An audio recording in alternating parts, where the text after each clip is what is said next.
Calling into the Exceptional Conservative Show. Your question, comment, or concern? It's Michael. It's Michael Vasquez. Happy birthday to you. Happy birthday to you. Happy birthday, dear Michael. Happy birthday to you. Congratulations, sir. Congratulations. Just wanted to be on time. I think I just wanted to make sure I got to you. Thank you for the birthday wish. Hey, no problem. Listen, we're live and on the air. You're listening to the Exceptional Conservative Show. Michael Vasquez, who was running in the 22nd Congressional District of New York and was seeking the representative in the House for the great state of New York in that district, has to make an announcement. What is your announcement tonight, sir? I'm sorry, my what tonight? Your announcement, sir. What is your announcement based on your decision over the weekend, or at least before the weekend? Well, I'm looking forward to helping Claudia Tenney with her race, which was my race. We're moving forward, and, I think it's actually a benefit to New York State, the 22nd District in particular, and Congress in general, because we have someone who has the same solid values that I have, the same views that I have, and more importantly, someone who has the experience working in government and has the backing that I didn't have as a first-time candidate that can take on Mr. Hanna dead on every front in ways that I couldn't. So I'm looking forward to this. This is a good thing.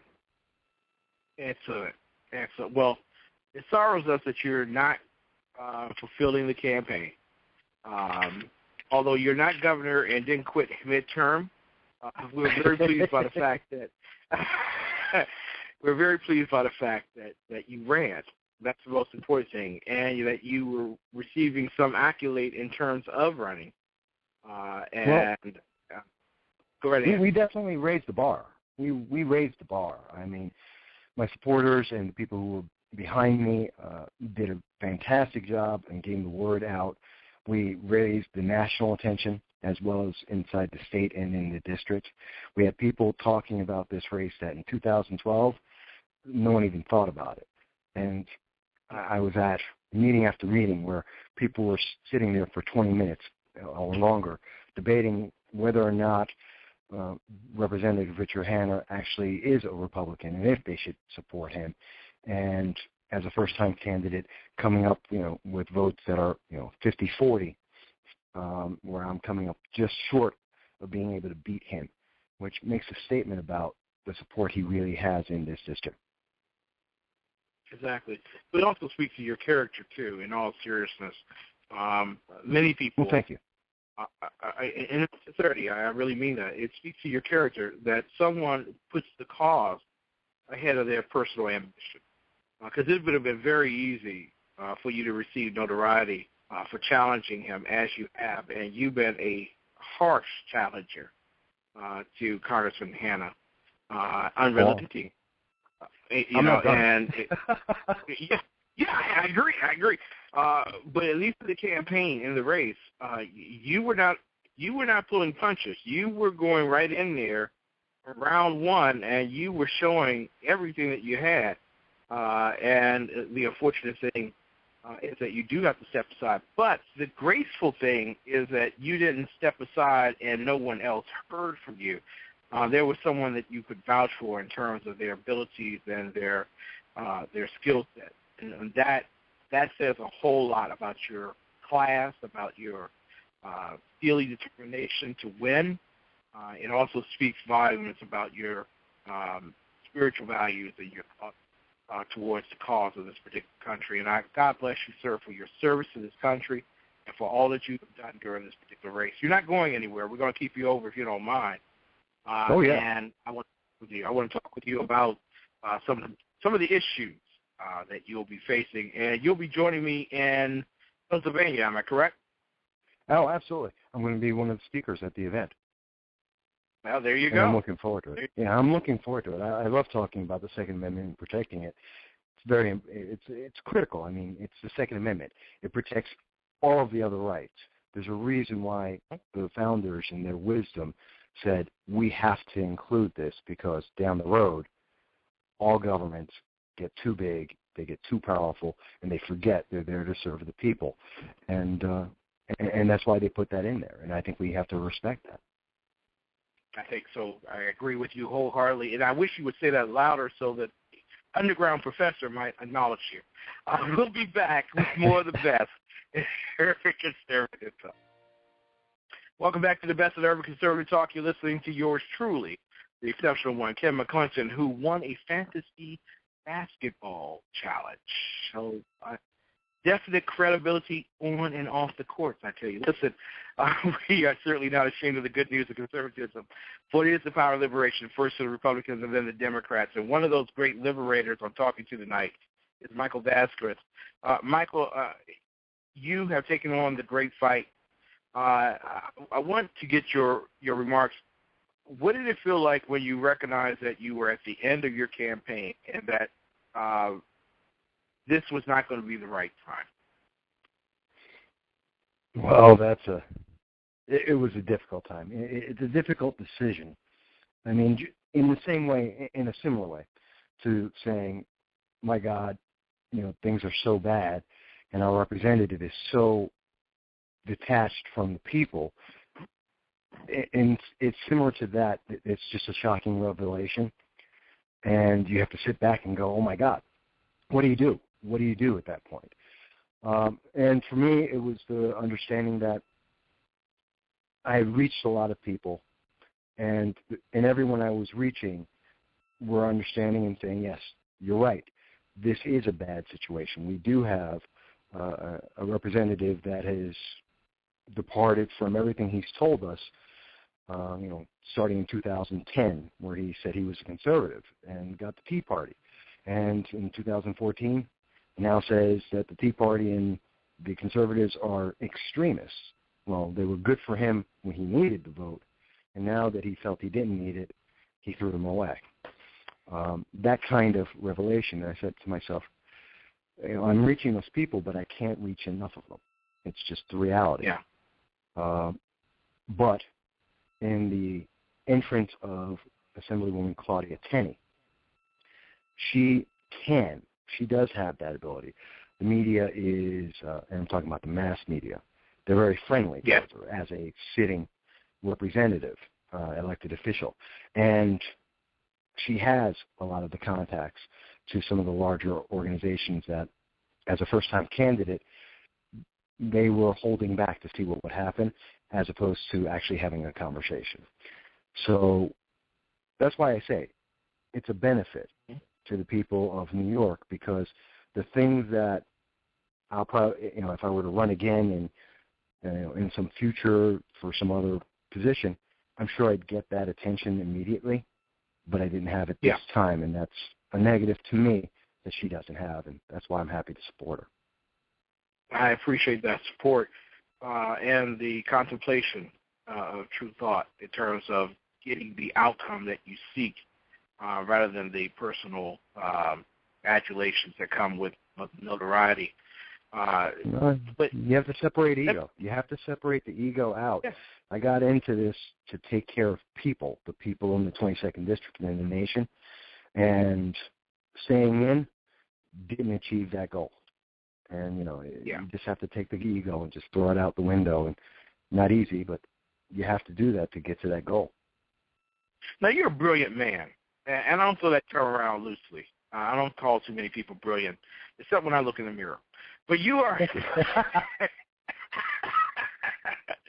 and you got a great political future ahead of you.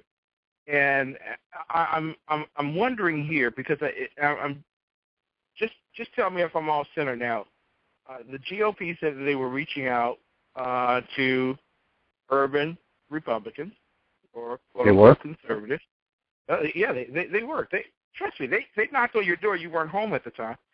Oh, okay. And you have Erica Arnold out in Illinois, along with Katrina Pierce down in Texas, and I don't know. Maybe it's just me. I don't know. But is there seemingly a pattern here that this outreach thing's just not working? I don't know. You tell me, Mike. You're a fair-minded man. Well, to be very fair, I mean, there's 8 districts, 8 counties in the New York 22nd District. And I had conversations with just about every committee head in the district. Now, in Broome County and Oswego County, they decided to, for lack of a better word, blackball me. They decided to not allow me to speak. They shut me out and would not allow me to speak to committees. Now that's Michael. That's a huge. I love black people speaking. We have such great oratory. Oh, you would think. Yeah, perhaps they would. And I have to believe, when I look at a candidate, a representative, Richard Hanna, who has voted against the party, has directly stated that the party has no ideas, who has directly stated to women they need to be joining the Democratic Party. When I have a representative that has stood out, and he is best known for attacking his own party, and he votes in line with Democrats consistently, which, okay, that may be one thing, but on the issues that everyone in the district is against, I have to say to myself, why are we backing him? And why are Broome County, Oswego County, why are they backing him without allowing any other voice to be heard? I have to believe that they were afraid that if people could hear another voice and understand that there was another option out there, that they would not support Mr. Hanna. Now, and as a first-time candidate, they had the opportunity to shut me out. Too bad they didn't get to keep that, because Assemblywoman Tenney does have their attention and does get the media, so they can't shut her out. And I think it's really important. I want to mention something that's a real great example of what I'm seeing out there. I've got a lot of people's attention, and for a year, I have been speaking about one of the things I've been speaking about is the Skills Visa Act. It's called HR 2131. And people can look it up. And what it says is the United States would give 160,000 science, technology, engineering, and math jobs to foreigners. These are jobs that, looking at Rutgers University just did a study, the Center for Immigration Studies has done a study. The number of STEM jobs in America, there's going to be a glut. There are going to be 2 workers for every 1 job for the next decade. That's important, for the next decade. And we're looking at a bill that will give jobs that could go to Americans to foreigners and increase competition. One of the key supporters of that is Mr. Richard Hanna, Representative Richard Hanna. He believes in it strongly. For a year, I've asked him, why do you support that? For a year, he refused to answer. Friday, after I got out of the race, he decides to answer. And how does he answer? He takes a pot shot at me and says, and this is, it's available online. People can listen to the interview. He says, I never read the bill. It's nice that I know the title of the bill, but too bad I didn't read it. Because if I did, it gets even worse. Because if I did, I would understand that this is for the students who came to America, studied, and they've got the technical know-how, they got the brain power, and we need to keep them in the United States to improve the nation. I have an answer. I have a question about that, because this is important. This is the politics that we have out there right now, and this is the kind of games that we're seeing being played. What he has said is those students who came here from wherever else in the world, doesn't matter, and are studying right next to our American students in the same exact field, in STEM jobs, science, technology, engineering, and math jobs, those very same students who are competing with them for the better grades are now going to have to lose a job to one of these foreigners because of that bill if it gets passed.